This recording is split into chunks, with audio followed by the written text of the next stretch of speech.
vastu kappab üksik hobune, kuhu viib küll tema tee, kas tal pole peremeest. Takistussõitja Rein Pill ei sõida enam oma parimal hobusel Big Boy. Hobuse omanik Heiti Hääl müüs Eesti kuulsaima suksu Kreeka multimiljonärile Athina Helene Onassis de Mirandale. Athina on muideks kuulsa Kreeka laevandusmagnaadi Aristotele Onassise ainuke elav järeletulija. Aristotele Onassis oli aga aegu tagasi abielus USA kuulsaima esimese leedi Jacqueline Kennedyga.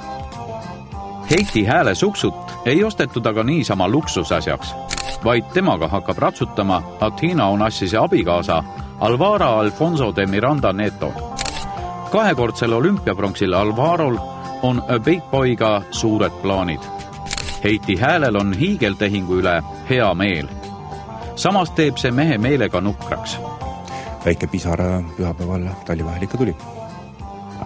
No, kindlasti kadedad inimesed mõtlevad ja teinekord ütlevad ka välja, et ratsasport on julm äri. Nüüd pakuti nii head raha ja silm ka ei pilkunud. Et kuidas seda kommenteerisid? See, et silm ei pilkunud, see on vale. Aga mul selle kohta on öelda vast ehk seda, et see palju 1995. aastast alates olen hobuste ostmiseks, nende ülalpidamiseks, sõitjate võistlusteks, Eestis toimunud ratsaspordiüritusteks kulutanud. See summa on oluliselt suurem kui praegune Big Boy müügihind ja see ei ole ju ka kellelegi korda läinud, mistõttu ma arvan, et mul on õigus privaatsusele ja jätta oma hobuse müügitingimused ka enda teada. Oma võistlushobu müügi üle ei rõõmusta ka Rein Pill.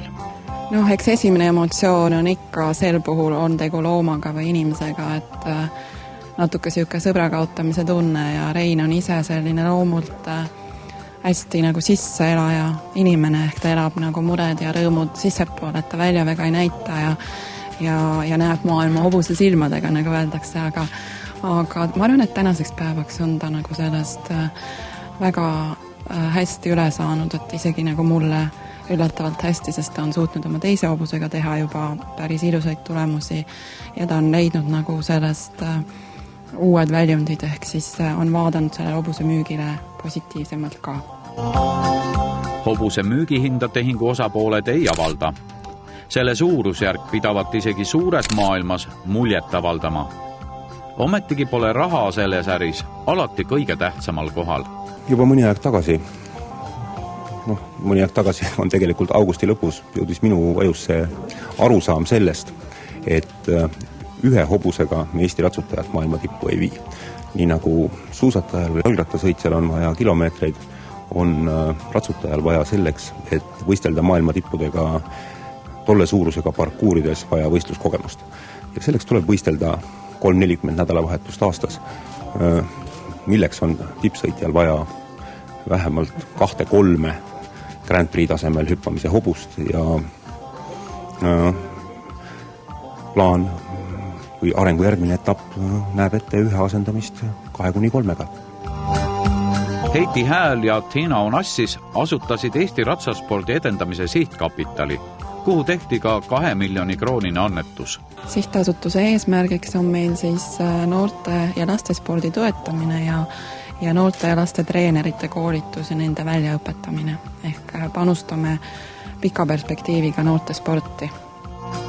Aga Big Boy ehk suur poiss sattus kindlasti headesse kätesse.